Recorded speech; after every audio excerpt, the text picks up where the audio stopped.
Sports professor Rick Horrow inside the $1.3 trillion business of sports. And we're here at the CECON Conference, Sports Entertainment Innovation Conference. USA Today involved as a partner along with UNLV and Syracuse. It is the definitive thought leadership conference basically in the world. It has morphed from its meager beginnings, although it was never meager, to a point where you can't not come to this conference. And over a period of time, this is going to be the only, certainly the best now, because you have people like Derrick Mayes, the Chief Executive Officer of JumpShot, so much more, private equity. Oh, by the way, played a little football at a small Catholic institution in northern Indiana, who happens to be Notre Dame, and then played with Seahawks, played with the Packers. Life is important in that context, but it's much more important as to what you did afterward. Derrick, thank you for being here. Really appreciate it. Thank you so much for having me. It's really a pleasure. Pleasure to be here on your show. Pleasure to be here for the CECON. What a wonderful occasion. Well, listen, let's talk about the world before JumpShot. Sure. Let's talk about the world after Packers and after Seahawks. So you retire. You have a bachelor's degree from University of Notre Dame. After retirement, did you know what you were going to do, or did you just fall into the I want to be a financier / venture guy when I grow up? No, there's there's two pieces to the answer. Number one, I grew up in a household where my father was an entrepreneur. My mom, she was a principal at the historic Crispus Attucks in Indianapolis. At the time, she was the National Administrator of the Year. So I had some heavy shoes to fill. My father left GM after 20 years in the corporate world and went and started up his own company, screen printing and engraving company in Indianapolis back in the early 80s. So I saw firsthand what betting on yourself looked like. Yeah. I understood the principles and the foundations of entrepreneurship.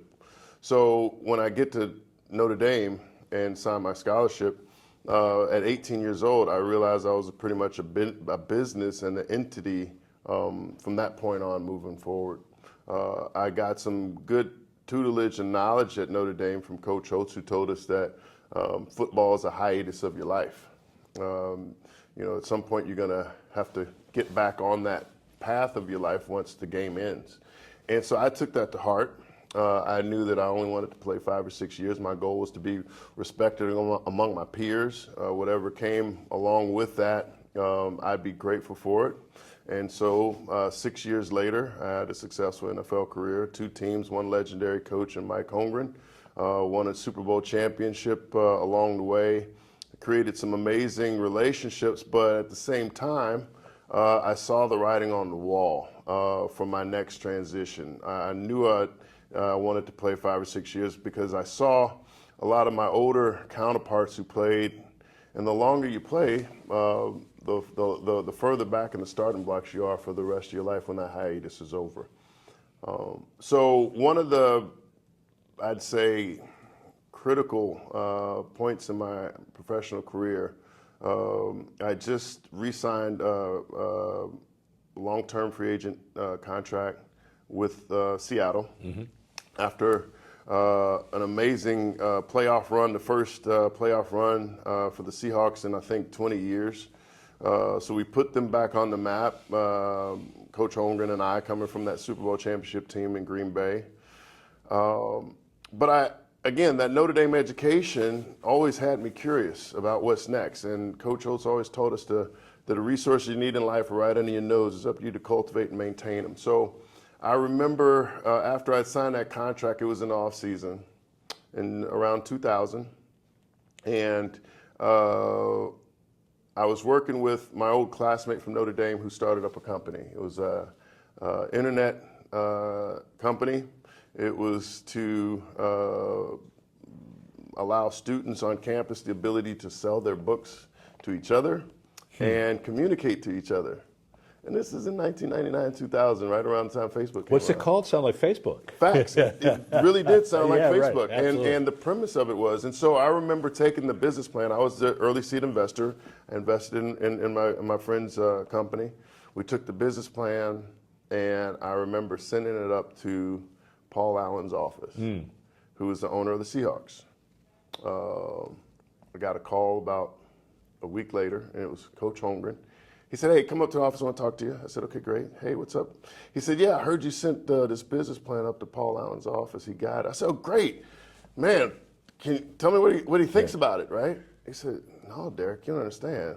This is not what you're here for.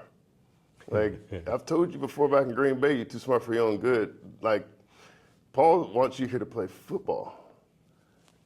And I scratched my head. I said, "Mike, you know me better than that." I said, "You know me as a person. Literally, if anyone knows me, you know me." And I said, "I didn't send up a financial request summary. I didn't ask for money. I was asking for information. I was asking for education." And so from that point on, I started making my exit strategy from football. I realized from that point on, I said, I have outgrown what I want to do in this profession, and it's time to move on. By the way, could you have played a couple more years for the Seahawks, or were you good enough at that point? I mean, I led the AFC in touchdowns the year before. All right, so yeah, obviously. So I had gas in the tank. Yeah. But between that, I was living in New York at the time. I'd just gotten married. 9/11 hit, and that just made my decision even easier. And just as an aside, parenthetically, Yeah, sure. Owners are brighter, not that Paul Allen isn't, but Steve Ross has a whole mentorship program with the Dolphins that he brings in some of his players, and a lot of other owners appreciate the fact that these have now become venture capitalists. Why? Because I've paid them enough money to start their own venture capital firm if they want to.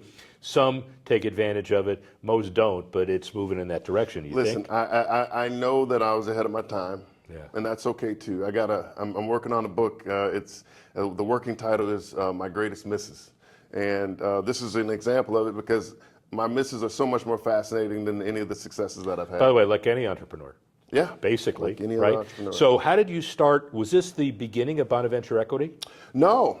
I had a bunch of iterations before I got to Bonaventure. Right when I retired, I was a film and television major at Notre Dame. So I wanted to apply that major. I quickly realized that I did not want to be in production. Side note, I did direct the first ever original television series for BET. And it was a TV show called The Ultimate Hustler with Damon Dash. And it was like The Apprentice for the hip hop world. And it was a complete train wreck. I was the nighttime director, so I had to direct from 7 p.m. until 7 in the morning. And you can imagine all the kind of stuff that took place. But you leveraged significant equity to BET. That's why you're loaded today. Oh, no, that didn't work. Oh, I'm sorry. Cut. No, I'm sorry. Wish. It didn't work that way, right? I learned really quickly that I did not want to earn a paycheck and work for anyone, even if it's something that I had passion about in the world of TV and production. So I moved away from TV and production. Curiosity brought me elsewhere, landed me in Washington, D.C., where for 10 years I ran the sport and entertainment division for a company called Executive Action. Yep. Executive Action was a problem-solving company, particularly for the corporate and political world. Our board of directors was headed up by the former head of the CIA and former head of the FBI, and wherever U.S. passport can go was our jurisdiction. That was right around the baseball saga with the Schilling report. Yeah. And it was my job to go get these high-profile athletes and try to protect them. Obviously, another visionary deal. Yeah. And then let's talk about Endeavor Learfield for a couple of minutes. I ended up selling. That got me to Endeavor Learfield, that executive action work, because I ended up selling the spinoff consulting piece to my dear friend and mentor Patrick Weitzel over at Endeavor. I look at all these as opportunities, but they can't come without advocacy. Yeah. So in every step that I've been able to make, when I think about my post-football career, it's always been laced with advocacy. I found an opportunity, but I always had someone advocating for me. And so when I think about whether it was the executive action, I had the parent company advocating for me, whether it was me taking that and selling it to Endeavor, to Patrick, and him advocating for me.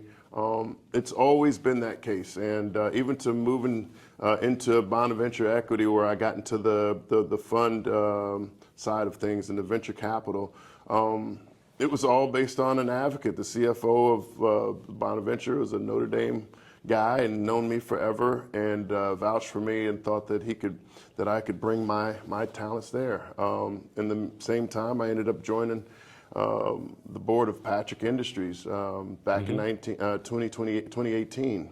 At that time, I was one of the youngest black male board members of a S&P 500 company. But it took someone to advocate for me. It took someone to sponsor me from that board. So opportunities are only what they are without the advocacy. Well, opportunities, advocacy, and a hell of an intellect and ability to sell yourself, and also some pretty significant credentials. Well, I appreciate that. Plus, you didn't drop the ball over the middle. I did not drop the ball over the middle. Now, that's for certain. Yeah, no, that's for absolutely certain. So we don't have enough time to go through the rest of this, except to say that you obviously have done some very significant things, and we can talk about the college football world as it relates from your endeavor perspective. But let's get into JumpShot for a minute. Tell me about it. So, super excited about JumpShot. I'm the CEO of JumpShot. It's been about 9 months since I've been in the seat. I came on as business development. Funny enough, I was hired by the CFO who advocated for me because his wife and I were classmates back in Notre Dame. Wow. That's This Notre Dame, whatever the school, I don't know enough about Notre Dame, but it seems that there's a lot of good stuff happening in Notre Dame. Yeah, there's a lot of good stuff happening there. You can find every once in a while a shining star there, and well, maybe a couple of shining stars. Sure are. Yeah, Truly, yeah. when I think about SeaCon, I'm here because of folks like Jay Vickers. Yeah. Well, let's stop. But before we go to JumpShot, Yeah. and you know, Jay Vickers is just one of the people, and it's Sean Garrity and the Syracuse people, and you know, Jay is now UNLV. What a tremendous thought leadership organization to be able to put all this together and amalgamate. And now it's not only see and be seen, but in a few years, if you don't come here, you're an idiot. Agreed. It's an honor, a privilege. I call myself lucky to be part of this on the front end before it becomes so big and that you know, it's invitation only. So I'm hoping I can get invited back. But again, it's opportunity and advocacy in work. It's in working. I think there are enough people who are going to advocate for you here. So you ought to count on Vegas, you know, as long as you want to come here. Obviously, it ain't my call, but I think it's going to happen. So continue on JumpShot. Yeah, so you know, the former CEO of JumpShot was the former CEO of Topgolf, and many are comparing JumpShot as the Topgolf of basketball. We have proprietary court suite technology that we're able to build that allows you to take a legal half-court basketball shot from anywhere on the court. The basket does all the work for you. So you're assuming you're in a bowling alley, you're standing in one spot. You have a basket 40 feet long. That basket does all the work. You can move all the way up to a free throw line, shot for you, move all the way back to a three-point line. The backboard rotates 180 degrees. We own all the patents around that. We own the trademark to JumpShot in every iteration around JumpShot, including JumpShot Live. Pretty remarkable. When I took over the seat as CEO, I added about a half dozen current and former NBA and WNBA players to the cap table. I thought it was really important to establish the integrity of basketball in this business.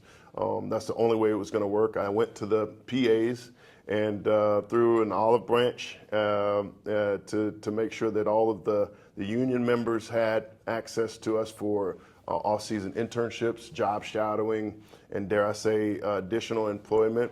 There's a big gap between the have and the have-nots, whether it's in basketball or football, and that's what I recognized just from my own experience playing football. And so I was able to make a real big pivot, focusing in on the technology, and we've been able to have some major success. We're on track now to open up as early as Q4 of this year, possibly in a residency here in Vegas. We have 3 other locations around the country that are looking to open up as early as 2026. And when you say Topgolf inspiration, this is similar to a fully vertically integrated entertainment center where people are coming in. The technology is the center of it, but it's entertainment. It's kind of the next step from the entertaining movie, first class experience, entertaining bowling, the stuff that Tiger Woods does as far as the putting. Yeah, you mentioned bowling, and I want to stick on that because I think we are the AMF of what bowling did. We didn't. AMF didn't invent bowling, but they automated. They took what you would call, whether it's a sport or an activity, and allowed for the masses to be able to play it in an automated fashion. This is the #2 sport in the world behind soccer. And when you think of the lack of courts that are out there in the world, and those are 7,500 square foot for every basketball court. Our court suites take up about 340 square feet. Yeah. So we work smarter, and we're able to gamify a sport. Yeah. And be able to have a captive audience. And the timeline and the runway for our patents to be able to protect us is really the work. One other, this is fascinating, I don't want to leave it. National Golf Foundation puts out their study last year and includes Top Golf and putting and all of those other pieces, Pop Stroke, yes, for the first time as golf. So it's not just having a professional athlete do it, but it's the entertainment experience that focuses on getting people to enjoy and come back. I assume that's part of your business model. 100%. We are an attractor, a consumer attractor, but for many of our partners, including the casinos out here, casinos across the country, malls, resorts, they're looking at us as consumer retention. So yeah, we can attract people to come to these venues, participate in, enjoy the experience that JumpShot has to offer, but with all the jumbotrons and all the games that are always on and sports that are always on, we enhance the sports entertainment like nobody else, because if there's a game on and tonight everybody will watching Cooper Cup, I promise you if you're at a JumpShot and you rented one of our lanes for an hour, if it's fourth quarter and that game is not over, you're not going to leave, you're going to stick around, you're going to have another bite, maybe a drink, and continue to watch the game. That's what we create. We create an experience for that consumer to be not only attracted to that venue, but retained. Well, and the retention obviously helps with the business model, and I'm sure the numbers reflect the fact that this is the entertainment equivalent of stickiness. People are going to spend an extra half hour, and I assume you're dealing with the gambling issue in an appropriate, visionary way. How you deal with? I hear a rumor that people will bet on a horse game occasionally, or bet on a jump shot. Well, the optionality is certainly there, particularly in Las Vegas. Strictly for entertainment purposes, it works. For utility purposes, for training purposes, we have about 5 or 6 spokes on this wheel, not to mention the gambling piece. And the folks here in Las Vegas are certainly looking at our court suites as the world's largest slot machines. And that's not a bad thing. No. You know, what I think is so brilliant is truly you're betting on yourself. It's not a game of chance. It's a game of skill. Yeah. So what we can do now, and what I think is really unique about our court suite, allows you to play something that's never been played before. Everyone's played 5-on-5. People have played 1-on-1. Show me where you can do anything other than play. You can play 1-on-none. Yeah. At JumpShot. Yeah. And it takes the old pop a shot, but it makes it a lot more realistic and more entertaining. Indeed. To do that. Clearly, one more question about that business. Scaling, you're patent protected, so you can do your own pace. Yes. But you've got to be in 50 markets nationally and internationally by next Tuesday. How are you going to do it? Great question. My philosophy is to think big, start small, and scale fast. Partnerships, I think, are critical, if not paramount, to the success of JumpShot. That's why we got to get it right with the right partner. That right partner will allow us to scale fast and build like nobody's business and get into all around the world. The minute we get one court suite on another continent, we become the JumpShot Global League. And the leaguification is a whole other IP and pillar that we're so far looking forward to and excited about. All right, we're almost done with life. Unfortunately, we could do this another hour. As you look back on your success, and we'll include JumpShot as a titanic success, you learn from your prior successes and your prior failures. Talk about how you've become the person that you have certainly on the intellectual side. Yeah, I think a lot of it is the misses, right? I've heard people say you don't lose, you learn. I've taken a lot of my losses and turned them into lessons. I think that just comes with the discipline of being an athlete for all my life. Betting on myself, I think that's the other critical piece.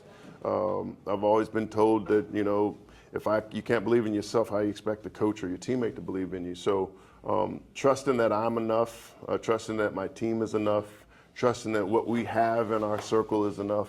That just points to leadership and leading the team, whether it's the football team or it's the jump shot team. So what's next for JumpShot, and where is Derrick Mayes going to be in the next 10 years? Wow. 10 years from now, I look forward to making sure that all the kids of JumpShot are a part of this experience. I think it'll be a household name, synonymous with the game of basketball,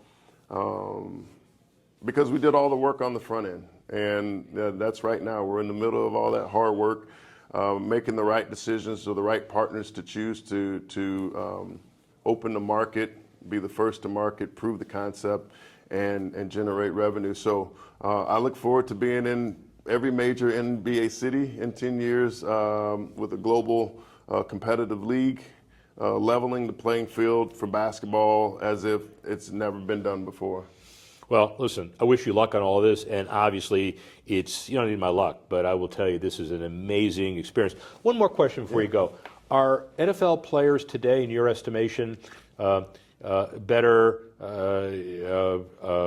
more intelligent, tougher, or could you have beaten the hell out of them on a regular basis? Yes, all the above. That's a good, you know what? That's a perfect answer to the perfect question. Derrick Mayes, really appreciate it. Thank you. Rick Horrow, sports professor, speak with you in a minute.